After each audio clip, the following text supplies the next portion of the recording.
It's me. Ooh, it's Galen. Galen's got Parkinson's.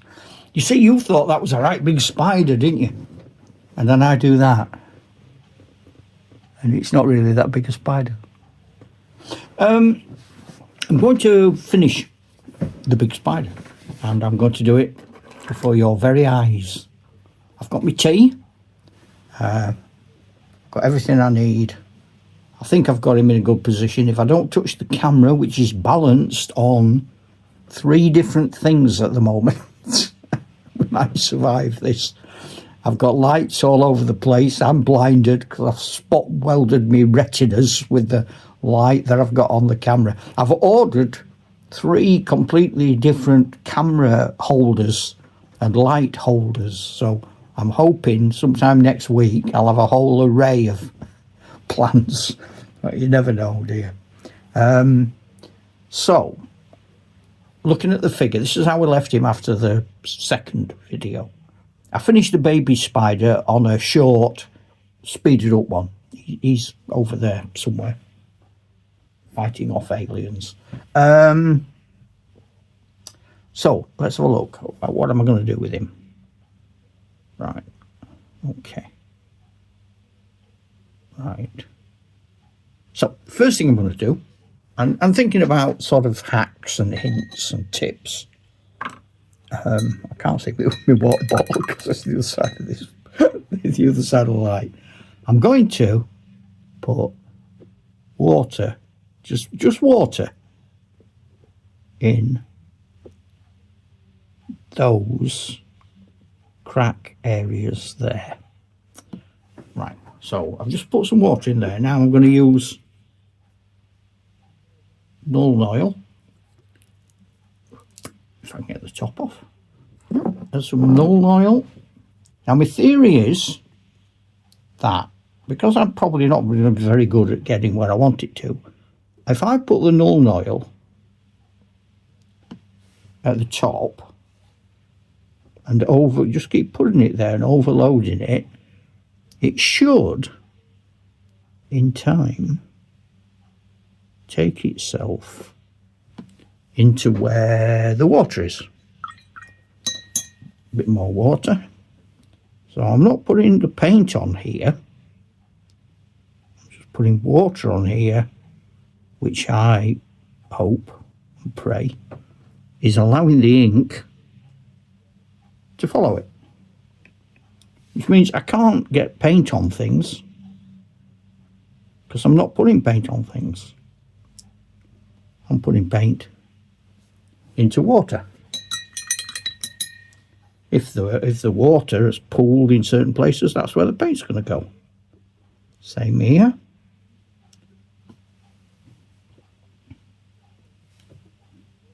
So I overload it with water. I touch it with the Nuln Oil, and I let the Nuln Oil do whatever the water tells it to.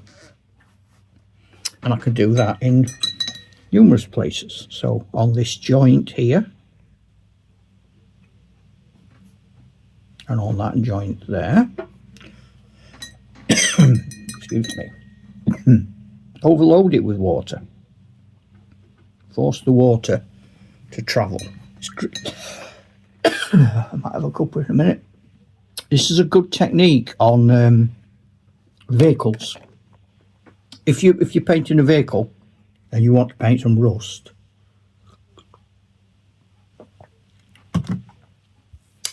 paint water all over the vehicle so that it runs down as it would if it was raining, and then just put some drops of Nuln Oil where you put the water. It will follow the water down and it will congregate places like the wheel arches and so on. And then you then know where you might want to put rust on top of the black of the Nuln Oil, because that's if that's the place that's staying wet, that's the place that's going to get rusty. So, although I'm not great at using a fine brush because of Parkinson's, I don't need to be, because like I say, I'm not using paint, I'm using water. Can't make a mistake, can I? I'm not putting the paint on, so I can't smudge. It's impossible. So I put lots of water on.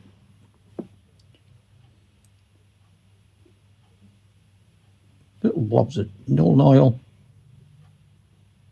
See what they do. If it's too much, take a paper towel, dot them off. If it's not enough, put some more Nuln Oil on. At some point, they'll run. It's common sense that at some point the water will say, hang on a minute, pal, I am no longer prepared to let you keep piling me up. It's too much. I've had all I can stand, like Popeye. I've had all I can stand, and I can't stand no more.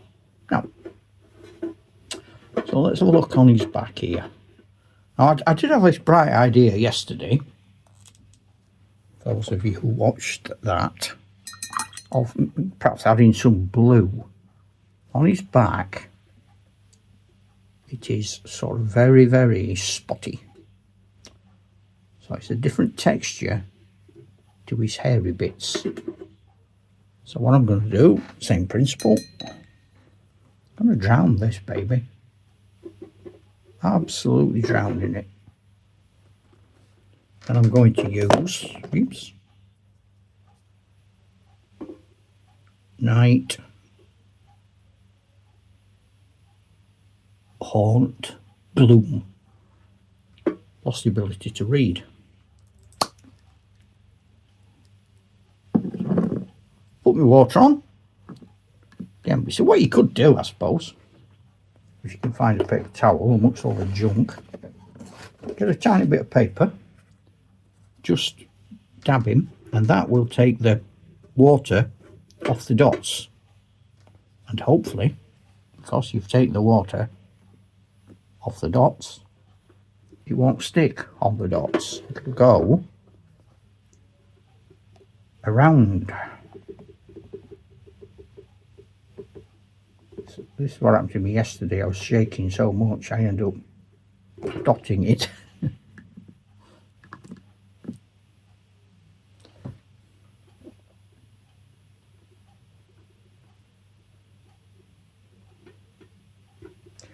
I'm trying to just get a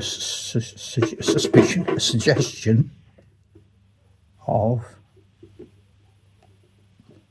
blue, not bright blue.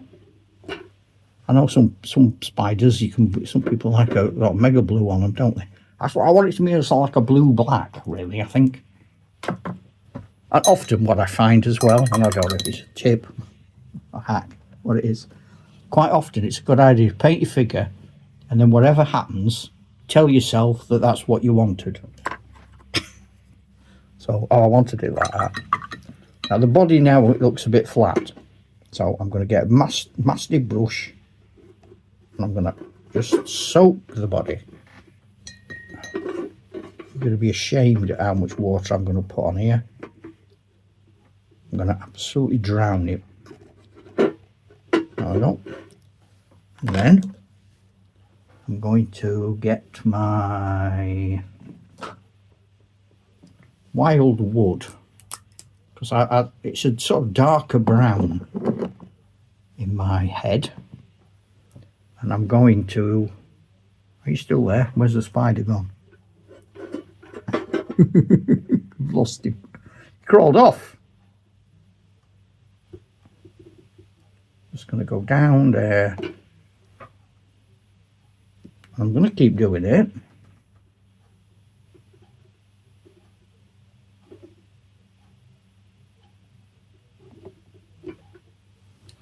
And let's bring some up from the bottom.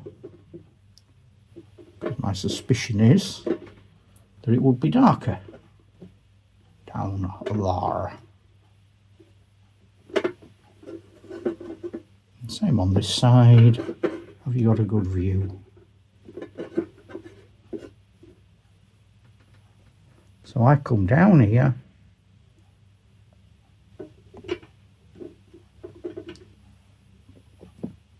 And down here like that. And if it's not going where you want, that's alright. Put some more water on the top. Give it a little encouragement. So it might be that the water I put on originally is already dried. And same down here, look, I want it to be dark at the bottom. Let's pull a bit up. You can even turn it upside down. I'm going to put some paper towel under it first. You see, experience this. I've done this before. Getting giddy. When I was an art student, I used to have sort of an old scout shirt I got in a jumble sale. And I took a pride, certainly my first year, of trying to collect as many different stains as I could. I used to go around the sort of canteen after break, wiping up orange juice on my sleeves. I don't know why. I thought it would impress the girls. You know what you do when you're young. So that's allowed it to run down, and a lot of it's come off, which is okay. So that's his BTM. Now, because I was cautious on the... Yes, that was me being cautious. Don't be smart. Because I was cautious on the... I'm going to call them arms. Appendages. That means they're looking a lot bonier and brighter. And the body is now looking a lot darker and hairier. And I'm not going to do any dry brushing or anything. But what I am going to do is I'm going to go back to my bone colour, Ushabti bone, and underneath him, where he's rearing up, and you can see what I am going to call ribs. I'm not going to sort of try and paint them, which is just as well because I can't. But I'm just going to give them a little touch. And sort of, I suppose my theory is they're there. And to trick the unobservant and unwary, they might think I've painted them.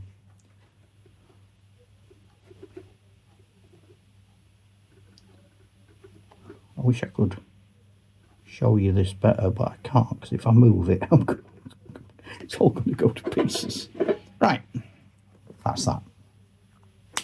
I've got a little bit of that Ushabti bone on my brush, so I've seen some areas that are probably a bit too dark, and in the sake of wanting interesting colour, just going to have a little dip at a few of them, as if to say, there, that's where the light's catching me, mate.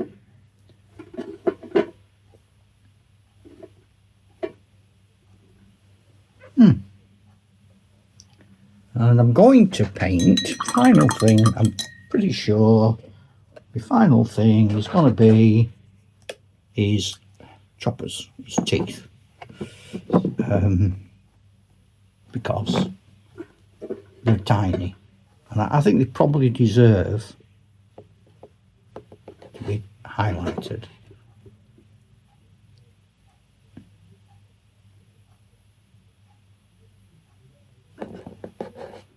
Yeah, I thought I might do that. I made a mess of that. This is why this layering technique, when I come back, I have to do things over and over and over again. Now, rather than doing the same brown, I don't like to hide mistakes. I like to use them as an excuse to put a different colour on, to be honest. So I've made a mistake there,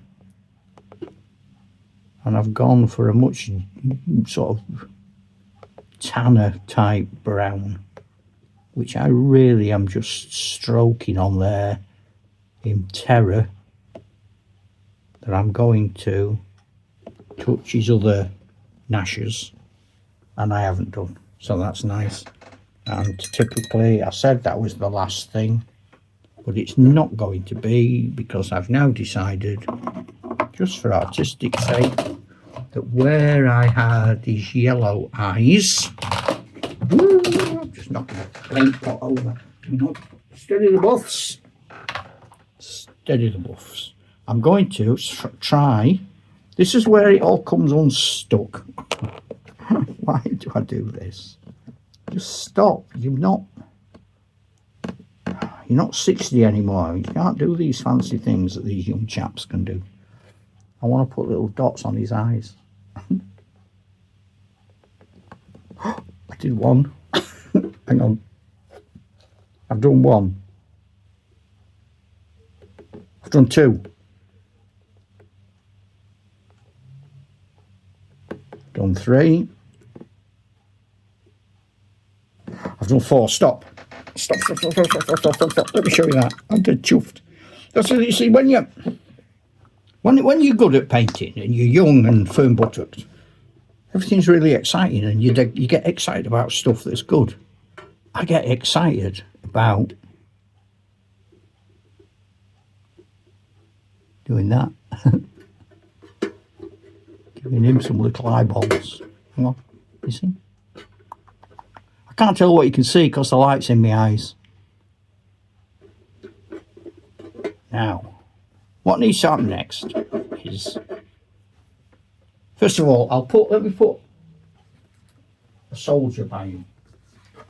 There's an elf here, a couple of elves. Here's some elves. And he's rearing up and frightening the bejesus out of them. There we go, that's nice, isn't it? Trying to see it. What can you see? To be honest, if I were an elf, I wouldn't be that close. I'd be shooting with my bow on a long distance. Yeah, let you look at the elves. There you go. Save me, save me, help me. It's an arachnid. So, there you go. Some minifigs elves and a random plastic spider. And I'm going to have to base him in a different video because I can't base him now. It's too wet. So that'll be my next video after this in a bit. So, in the age-old tradition of Northern hospitality, I shall say to you, ta-da, Chuck!